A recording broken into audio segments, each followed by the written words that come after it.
ఎప్పుడు south Indian స్టైల్లో కాకుండా నార్త్ ఇండియన్ స్టైల్లో టమాటా భర్త మసూరా దాల్ కిచిడి దాబా స్టైల్లో ఎలా చేశానో చూద్దాం. మరి ఎప్పుడు ఒకే టేస్ట్ కాకుండా చాలా ఈజీగా అయిపోయే రెసిపీ ఇది. కర్రీ అయితే చపాతీలోకి కానీ రైస్లోకి కానీ చాలా టేస్టీగా ఉంటుంది.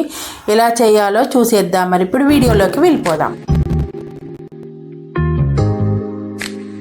ముందుగా కావలసుకున్న టమాటాలకి ఆయిల్ బాగా గ్రీస్ చేసేసుకొని పెట్టుకోవాలి అన్నిటికీ. తర్వాత స్టవ్ మీద గ్రిల్ లాంటి ప్లేట్ పెట్టేసుకొని టమాటాలన్నిటిని పెట్టేసి అటు ఇటు తిప్పుతూ బాగా కాల్చుకోవాలి. స్టవ్ని మీడియం ఫ్లేమ్లో పెట్టుకొని నిదానంగా కాల్చుకోవాలి. ఎక్కువ మంట పెడితే బాగా కాలిపోయి లోపలంతా ఉడకదు. ఇలాగే ఎదురుగా ఉండి నిదానంగా కాల్చుకుంటే లోపల బాగా ఉడికి టేస్టీగా ఉంటుంది టమాటో. మీలో ఎంతమంది ఇలా స్టవ్ మీద కాల్చుకొని కూర కానీ పచ్చడి కానీ చేసుకున్నారో కామెంట్ చేయండి. పూర్వం మన అమ్మమ్మలు అయితే ఇలా కుంపట్లో కాల్చి పచ్చడి కానీ పెరుగులో కానీ వేసేవాళ్ళు వంకాయల్ని. దాన్ని కుమ్మలో వంకాయ అని కూడా అనేవాళ్ళు. ఇవి కాలడానికి దాదాపుగా 20 నిమిషాలు పడుతుంది. ఇప్పుడు గ్రేవీ కోసం స్టవ్ మీద ప్యాన్ పెట్టి ఆయిల్ వేయకుండా 10-15 వెల్లుల్లి రెబ్బలు, 3-4 పచ్చిమిరపకాయలు, కొంచెం కొత్తిమీర కాడలు వేసి బాగా నిదానంగా వేయించుకోవాలి. ఈ లోపల మధ్య మధ్యలో ఈ టమాటాలను చూస్తూ ఉంటాను. గుర్తు పెట్టుకోండి, ఆయిల్ వేయకుండా వేస్తేనే ఎల్లిపాయలు ఫ్లేవర్ బాగా వస్తుంది. ఇలా వెల్లిపాయలు బాగా కలర్ మారేదాకా వేయించుకొని చల్లార్చుకోవాలి. తర్వాత ఈ టమాటాలు పూర్తిగా ఉడికిపోయాయి అనుకున్నప్పుడు తీసేసి ఒక గిన్నెలోకి అన్నీ వేసేసుకొని మూత పెట్టి పక్కన పెట్టుకోవాలి. మగ్గిపోయి పొట్టు బాగా వస్తుంది టమాటాలకి. తర్వాత స్టవ్ మీద కుక్కర్ పెట్టుకొని 2 table spoon oil, 2 table spoon నెయ్యి వేసి ఈ బిర్యానీ దినుసులు కూడా వేసేసి పొడుగుగా తరుక్కున్న ఉల్లిపాయలను కూడా వేసి బాగా ఎర్రగా వేగేదాకా వేయించుకోవాలి. ఈ మసూరా దాల్ ఎంతసేపు నానితే అంత బాగా టేస్టీగా వస్తుంది. ఒక 2 అవర్స్ అన్నా నానబెట్టుకోవాలి. ఇప్పుడు అల్లం వెల్లిపాయ పేస్టు వేసి కాసేపు వేయించి నానబెట్టుకున్న మసూరా దాల్ బియ్యంతో పాటు కూడా వేసేసి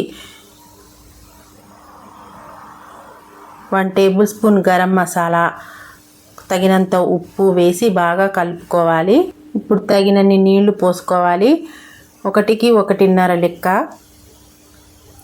బాగా కలిపేసుకొని మూత పెట్టేసుకొని ఒక 4 విజిల్స్ వస్తే సరిపోతుంది.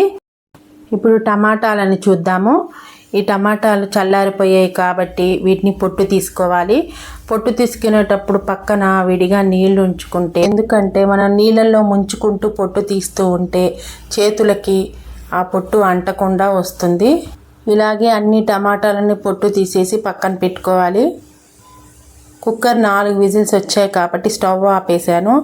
తర్వాత పచ్చిమిరపకాయలు తొడియాలు తీసేసి ఈ ఎల్లిపాయల్ని, పచ్చిమిరపకాయల్ని, కొత్తిమీర కాడల్ని మిక్సీ పట్టుకోవాలి గ్రేవీ కోసం.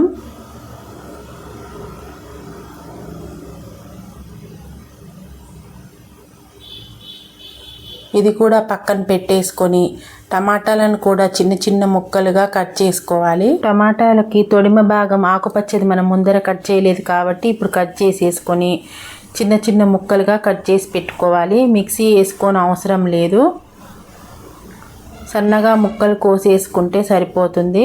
ఇలాగే అన్ని ముక్కల్ని చిన్న చిన్న ముక్కలుగా చేసేసుకొని పక్కన పెట్టుకోవాలి. ఇప్పుడు స్టవ్ మీద బాండి పెట్టేసి 3 టేబుల్ స్పూన్ ఆయిల్, జీలకర్ర, ఆవాలు వేసేసి సన్నగా దరుక్కున్న ఉల్లిపాయలను, మిక్సీ పట్టుకున్న గ్రేవీని కూడా వేసి బాగా వేయించుకోవాలి. కొంచెం కలర్ మారేదాకా ఎర్రగా వేయించుకొని పసుపు, కారం, ఉప్పు వేసి బాగా వేగనిచ్చి టమాటాలను కూడా వేసి కాసేపు అలాగే వేగనివ్వాలి. తర్వాత గరం మసాలా, కొంచెం చక్కెర 1 టేబుల్ స్పూన్, కొంచెం బ్లాక్ సాల్ట్ వేసి బాగా కలుపుకోవాలి. ఈ రెసిపీ కనుక నచ్చితే ఖచ్చితంగా మీరు ఇంట్లో ట్రై చేస్తారు. ఉప్పు సరిపోయిందో లేదో చూసేసుకొని దించే ముందర కొంచెం కొత్తిమీర చల్లేసి ఇంకా రైస్లో కానీ చపాతీలో కానీ సర్వ్ చేసుకుంటే చాలా టేస్టీగా ఉంటుంది. నేనైతే ఈ కర్రీలోకి మసూరా దాల్ రైస్ చపాతీ చేశాను. రైస్ కూడా ఉంది కాబట్టి దీంట్లోకి నేను కీరా దోసకాయ పెరుగు పచ్చడి చేశాను. కీరా దోసకాయ పెరుగు పచ్చడి కావాలంటే నా ఛానల్లో ఉంది, చూడండి, షార్ట్లో చూడొచ్చు. వీడియో నచ్చింది అనుకుంటున్నాను. నచ్చితే లైక్ చేయండి. చివరి వరకు చూసినందుకు చాలా థ్యాంక్స్. ఉంటా మరి, బాయ్.